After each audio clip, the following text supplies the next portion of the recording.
Good evening दोस्तों। NCERT की series में आज हम अब स्टार्ट करने जा रहे हैं क्लास 7 की बुक जिसका नेम है हनी कॉम। और from this book we will read chapter number 1। The name is 3 questions.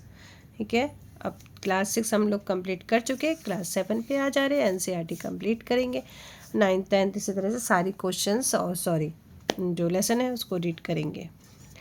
तो चलिए स्टार्ट करते हैं हमारा चैप्टर। बिफोर यू रीड पढ़ने से पहले, अ किंग हैज़ 3 क्वेश्चंस। राजा के पास 3 क्वेश्चन थे and is seeking answer to them, और वो उसके आंसर ढूंढ रहा था। सीकिंग मीन्स ढूंढ रहा था। What are 3 questions? वो 3 क्वेश्चन क्या थे? Does the king get what he want? क्या वो राजा को मिला जो राजा चाहता था?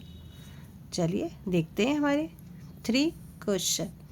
जैसा कि इस बुक का जो फ्रंट पेज है वो है हनी कॉम्ब, तो ये जो हनी है ये आ रही है, ये भी सुन लेती हैं। चलिए।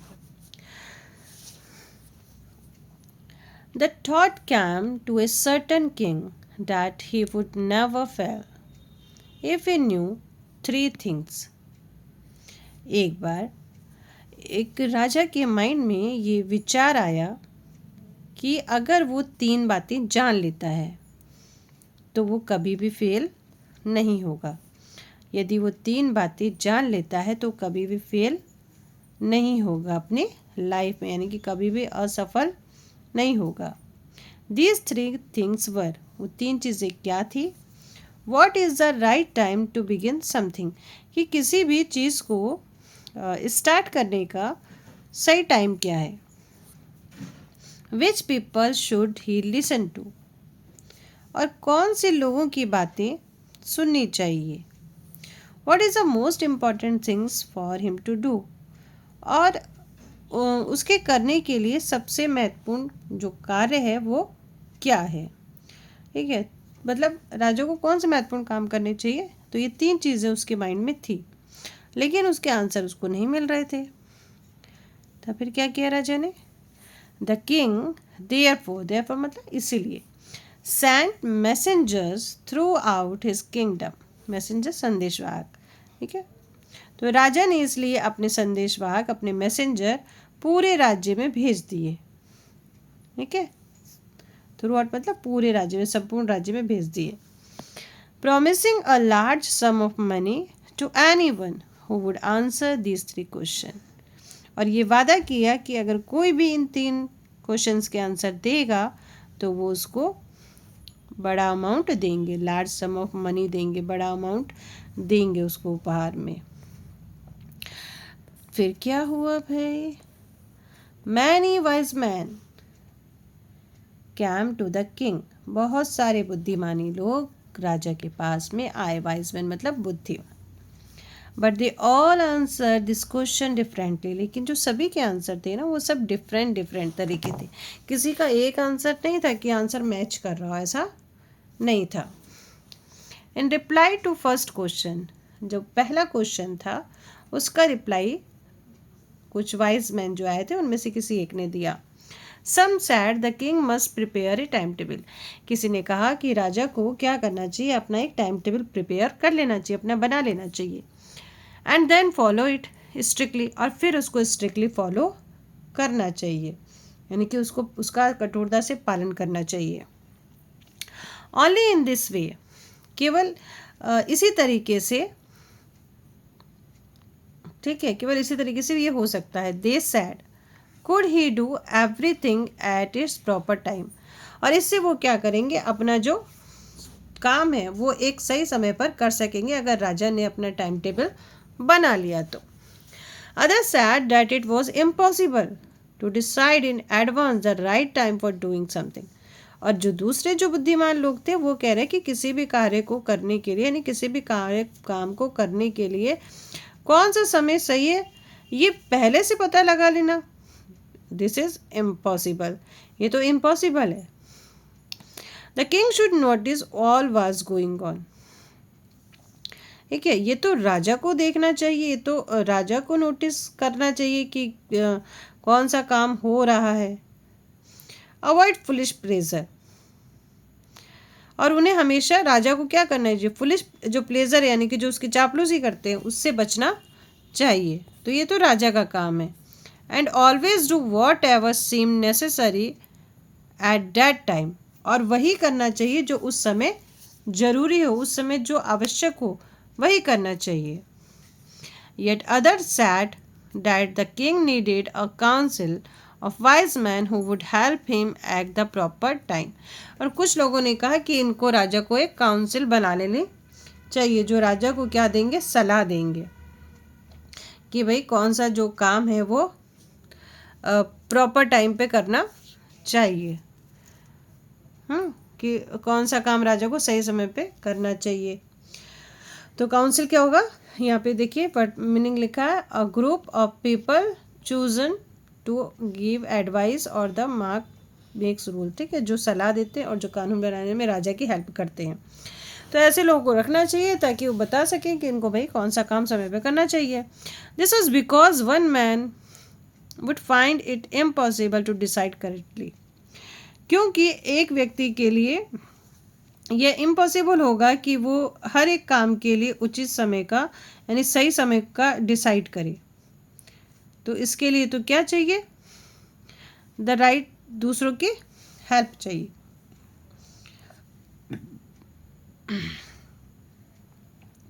तो ये बात हो रही थी। अब लिखो, देख किसी के आंसर भी क्या है, सेम नहीं है, नहीं है ना। But then other said that there were some things which could be urgent, फिर किसी ने कहा कि भाई कुछ ऐसे कार्य भी तो हो सकते हैं जो अर्जेंट हो, यानी कि जिन्हें तुरंत ही करना है। This thing could not wait for the decision of the council, तो ये जो अगर मान लो कोई काम अर्जेंट वाला हो तो फिर ये वेट तो नहीं कर सकती ना कि हाँ काउंसलिंग जब कोई डिसीजन देगी तब वेट होगा तब वो काम होगा। तो कुछ काम अर्जेंट होते हैं तो उनको हम रोक नहीं सकते हैं, उनको तो करना ही पड़ेगा। In order to decide the right time for doing something,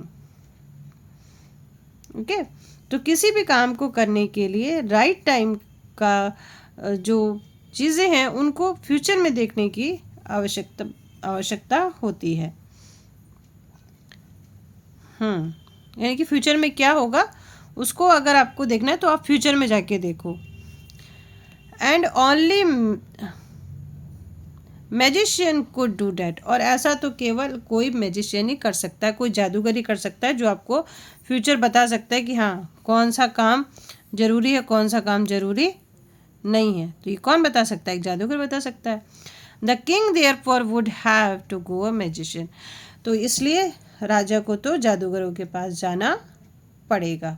तो ये तो फर्स्ट क्वेश्चन का आंसर था भाई। अब सेकंड क्वेश्चन के आंसर में क्या हुआ,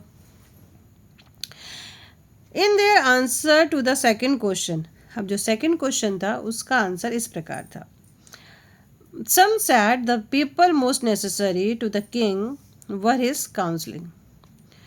अब दूसरे का जो आंसर था उसमें जिन लोगों ने राजा को ये बताया कि जो बहुत ज़्यादा जो ज़रूरी है, ठीक है, वो उसके काउंसलर है, यानी कि जो उसको सलाह देंगे। ओके, अदर सैड प्रिस्ट, और दूसरे ने कहा कि नहीं, जो पुरोहित हैं जो राजा हैं उनकी ज़्यादा ज़रूरत है। मतलब किसी ने कहा आपको सलाह व्यक्ति रखना चाहिए, मतलब जो सलाह दे सके, और किसी ने कहा नहीं आपको पुजारी रखने चाहिए, प्रिस्ट रखनी चाहिए। A few other choose the doctor, अच्छा, और किसी ने कहा कि नहीं राजा को डॉक्टर रखना चाहिए। And yet other said that is soldier were the most necessary, और उसने कहा, फिर दूसरों ने कहा कि नहीं राजा को सैनिक की सबसे ज़्यादा ज़रूरत है इसलिए उनको सैनिक चाहिए। तो third question, some that science, other choose fighting and the yet other religious worship. अब तीसरे प्रश्न के उत्तर में किसी ने साइंस को चुना, किसी ने फाइटिंग को चुना, किसी ने रिलीजियस यानी धर्म को चुना, धार्मिक पूजा को चुना। तो ये अब तो राजा को बेचारे को कोई आंसर ही उसको बराबर मिल ही नहीं पा रहे हैं, ये क्या हो गया। As the answer of his question were so different, क्योंकि उसके जो आंसर थे ना वो सारे डिफरेंट थे, जो क्वेश्चंस थे उससे सारे डिफरेंट थे। The king was not satisfied, जो राजा संतुष्ट नहीं हुआ उससे। एंड गैव नो रिवार्ड, तो उसने किसी को रिवार्ड भी नहीं दिया। जब उसको सेटिस्फाई नहीं हुआ तो कहाँ से रिवार्ड देता। Instead he decided to seek the advice of a certain hermit.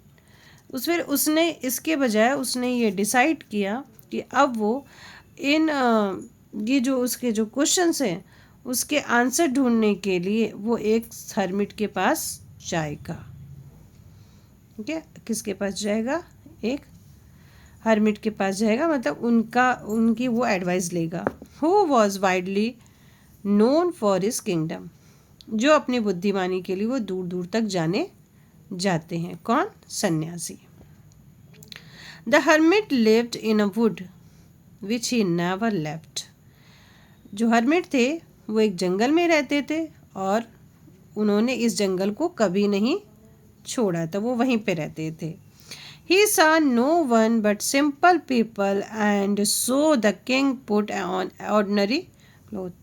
राजा जानते थे कि ये वो जो साधु हैं, जो सन्यासी हैं, जो हर्मिट हैं, वो केवल सिंपल लोगों से ही मिलते हैं, सिंपल पीपल से ही मिलते हैं। तो राजा ने भी क्या किया? ऑर्डनरी क्लोथ पहन लिए, यानी साधारण से कपड़े पहन लिए। बिफोर ही रीच्ड हर्मिट्स हट the king left his horse with his bodyguard and went on alone. जब राजा साधु की हट के पास आया, कुटिया के पास आया, तो राजा ने अपना घोड़ा छोड़ दिया। किसके पास छोड़ दिया? अपने बॉडीगार्ड के पास में, और वहाँ से वो अकेले ही चले गए। ठीक है, अकेले ही आगे आ गए, ताकि जो साधु बाबा है उनको ऐसा ना लगे कि भाई राजा आए हैं। As the king came near the hermit hut, अब जैसे ही जो राजा है वो साधु की झोपड़ी के पास आए, he saw the hermit digging the ground in front of his hut. उन्होंने देखा कि जो सन्यासी है, हर्मिट है, साधु बाबा हैं, वो अपनी झोपड़ी के बाहर जमीन को खोद रहे हैं। यानी झोपड़ी के सामने ही वो क्या कर रहे हैं? जमीन खोद रहे हैं। He greeted the king and continued digging. उन्होंने राजा का अभिवादन किया, नमस्ते किया, ग्रीटिंग किया और फिर से ज़मीन खोदना शुरू किया, मतलब कंटिन्यू रखा, उसको रुके नहीं। The hermit was old and weak. जो हर्मिट थे वो बूढ़े थे और कमज़ोर थे। And as he worked he breathed heavily. और जब वो काम कर रहे थे अपना, तो उनकी ज़ोर ज़ोर से सांसें चल रही थी।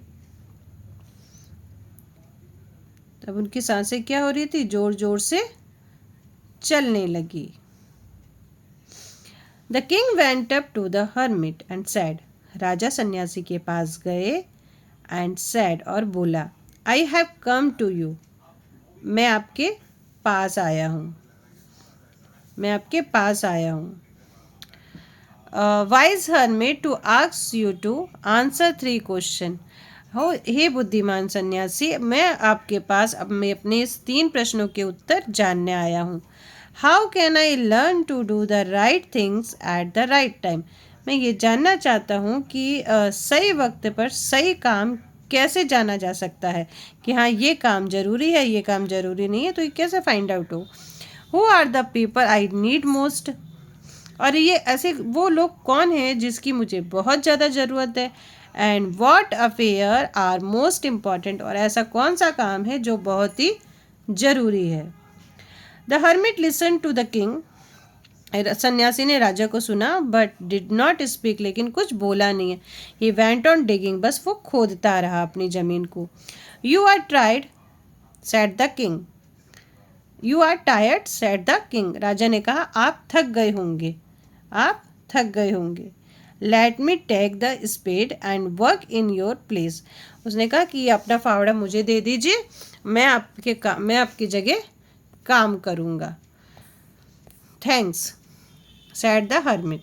हर्मिट ने कहा धन्यवाद, और उसको फावड़ा दे दिया, राजा को फावड़ा दे दिया। Then he set down on the ground. और उसके बाद वो ज़मीन पर बैठ गया। कौन बैठ गया? साधु जमीन पर बैठ गया। When the king had dug 2 beds, अब जब राजा ने क्या किया, जब 2 क्यारियाँ खोद दी, he stopped and repeated his question.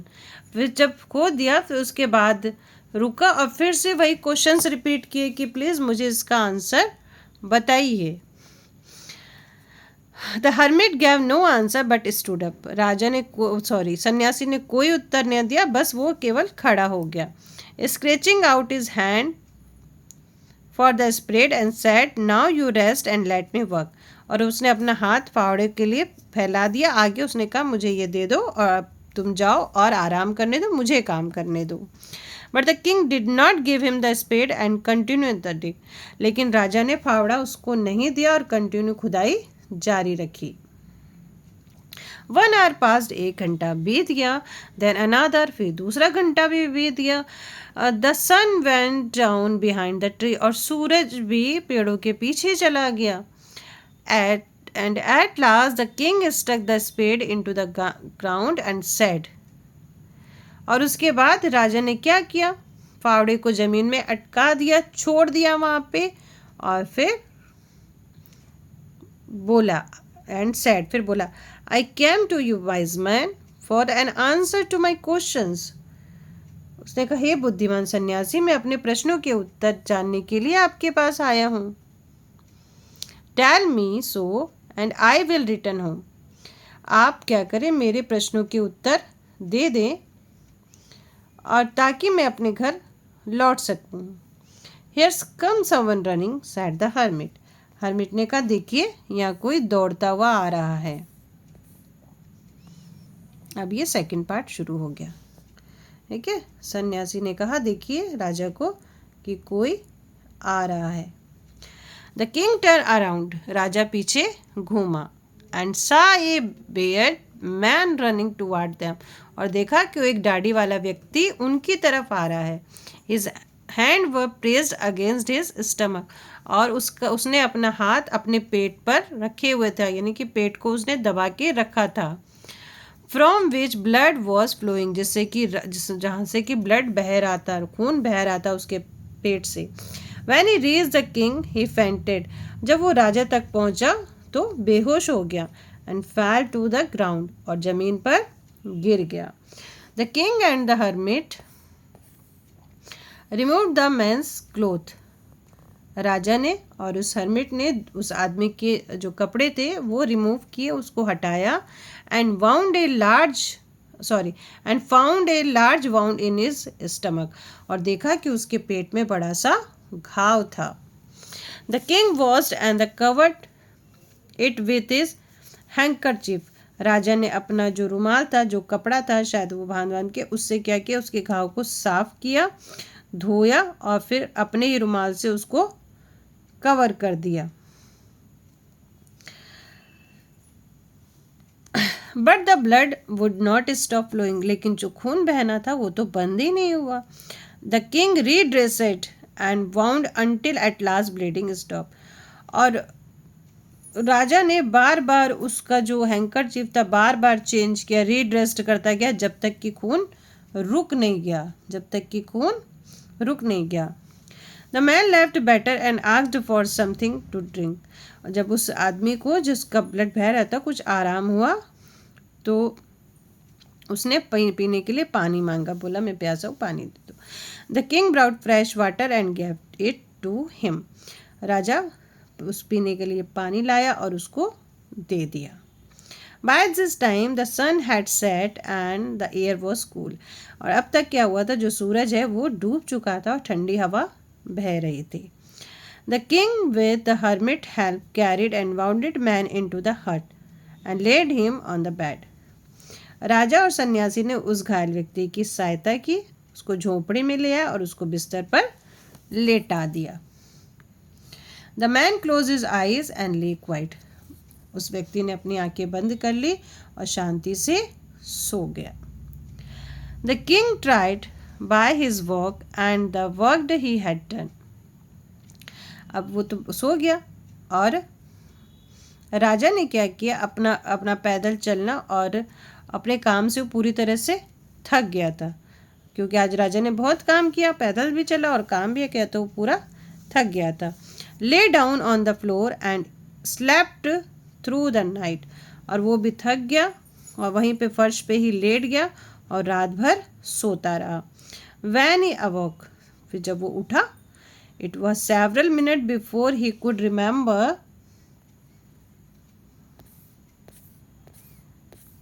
where he was, and who were the strange bearded man laying on bed was.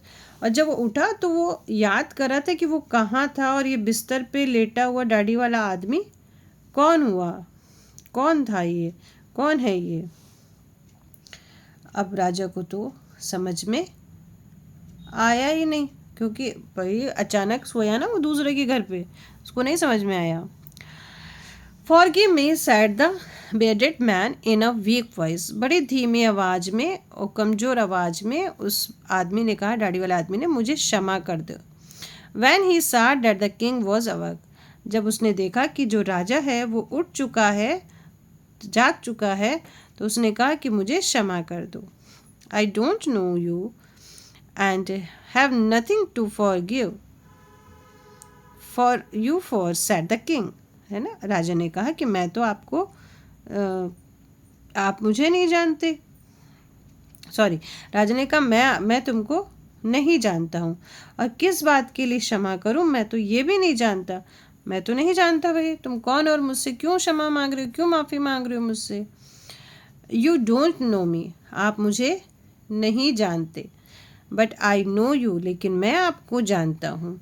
I am that enemy of yours who so revenge on you, मैं आपका वही दुश्मन हूँ जिसने आपसे बदला लेने की कसम उठाई थी। Because you put my brother to death and seized my property, क्योंकि आपने क्या किया था, मेरे भाई को मृत्युदंड दे दिया था और मेरी सारी संपत्ति छीन ली थी। I knew you had gone alone to see that hermit, और मैं ये जानता था कि आप सन्यासी से मिलने अकेले गए हैं। And I made my mind to kill you on your way home, और तभी मैंने डिसाइड कर लिया था कि आप जब घर लौटेंगे तो मैं लौटते समय आपकी हत्या कर दूंगा। ठीक है, उसको लगा कि भाई अभी गया है मिलने और वापस आ जाएगा तो मैं आपकी हत्या कर दूंगा। बट द डे पास, लेकिन पूरा दिन गुजर गया। And you did not return, और आप वापस नहीं लौटे। So I felt my hiding place and I came upon your body guard, तो मैं अपने छिपने के स्थान से, यानी कि जहाँ पे मैं छिपा, तो मैं बाहर आया तो आपके अंगरक्षक से मेरा सामना हो गया, यानी कि आपके जो बॉडी गार्ड है उससे मेरा सामना हो गया। हु रिकॉग्नाइज्ड मी, जिसने मुझे पहचान लिया, एंड वाउंडेड मी, और मुझे घायल कर दिया। आई एस्केप्ड फ्रॉम ही, मैं उससे बचकर आया, उससे भागकर आया। But I should have died, मैं तो मर ही गया होता। But I should have died, मैं तो मर ही गया होता। If you had not dressed my wounded, कि अगर आप मेरे मतलब मेरी जो मैं घायल हो गया मेरे घाव पर, यानी वाउंडेड मतलब मेरे घाव पर अगर आप ड्रेसेस नहीं करते, मरहम पट्टी नहीं करते, तो मैं तो मर ही गया होता।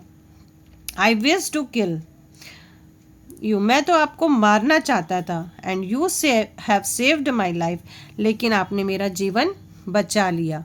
तो मैं तो आपको क्या कर रहा था, मारना चाहता था, लेकिन आपने मेरा जीवन बचा लिया।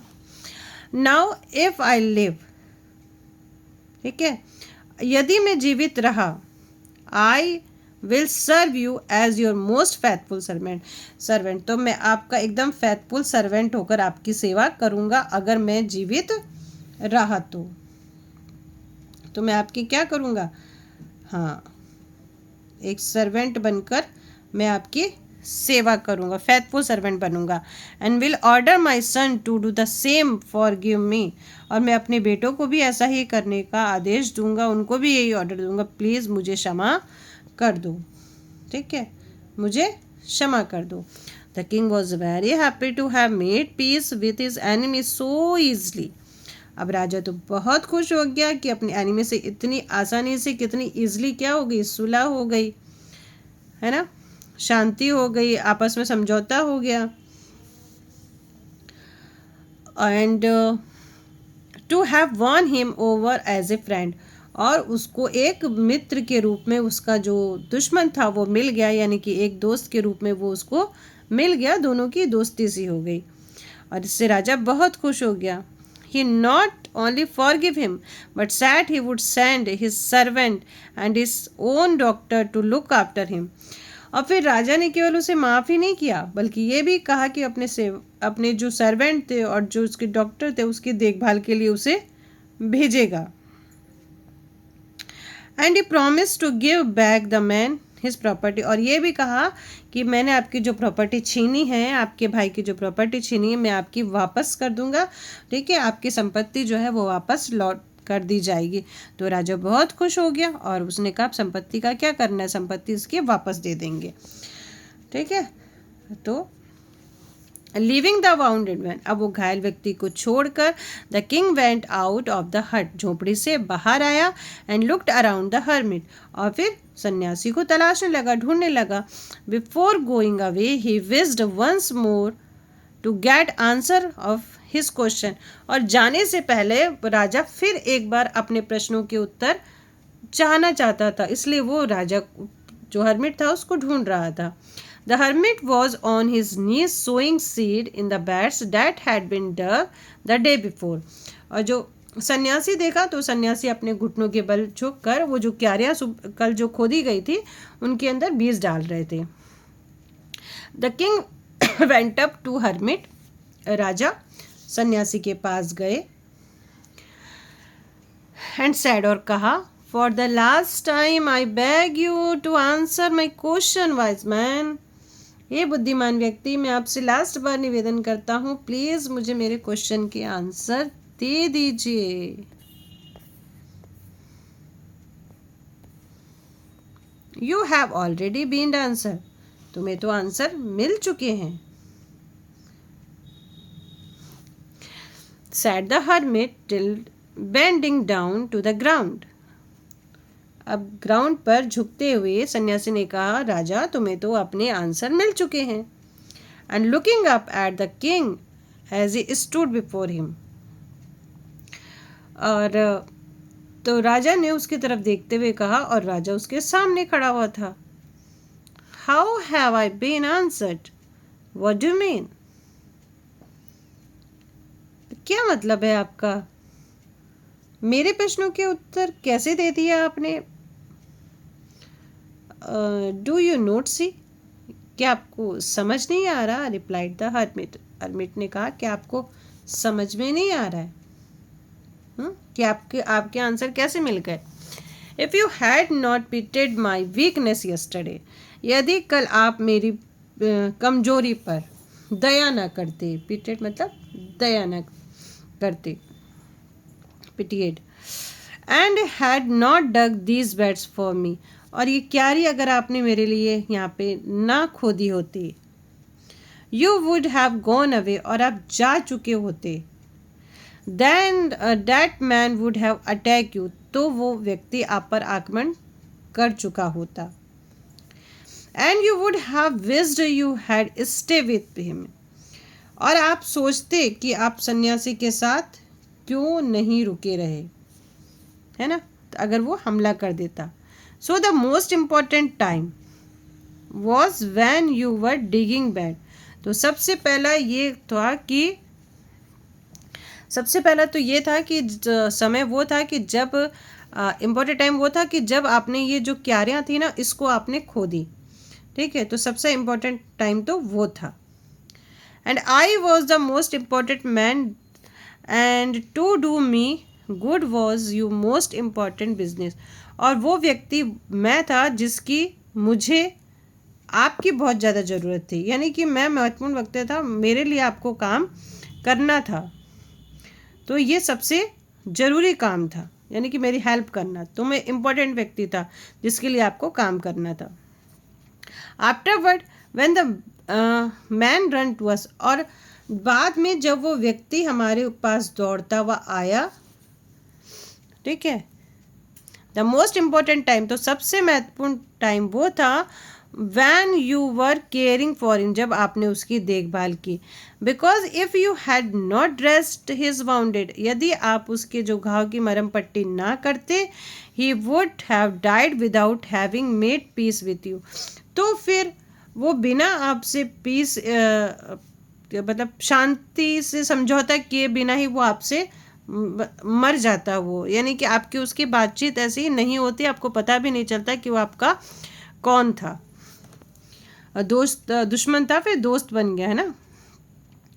सो he was most important man, तो वो एक इम्पॉर्टेंट मैन था। And what you did for he was your most important business, और उस समय केवल आपका यही काम था कि आपने उसकी सेवा की, ठीक है।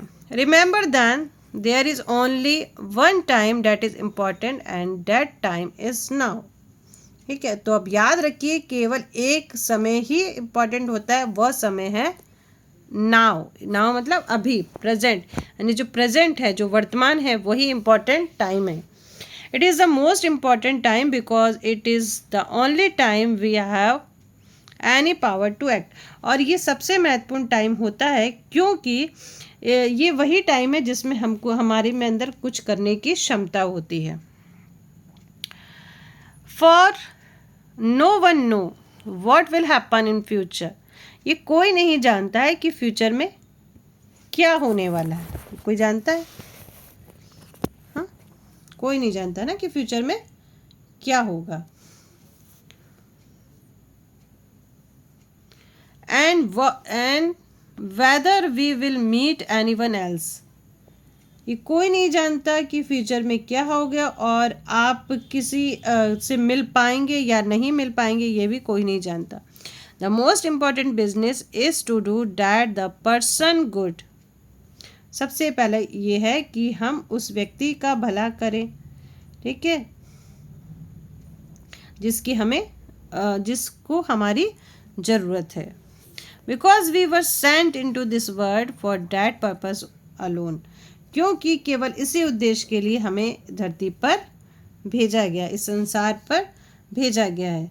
तो ये राजा के जो 3 क्वेश्चन थे उसके आंसर उसको मिल चुके थे। तो ये थी कहानी, ठीक है।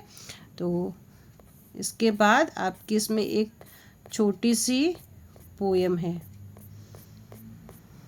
The squirrel.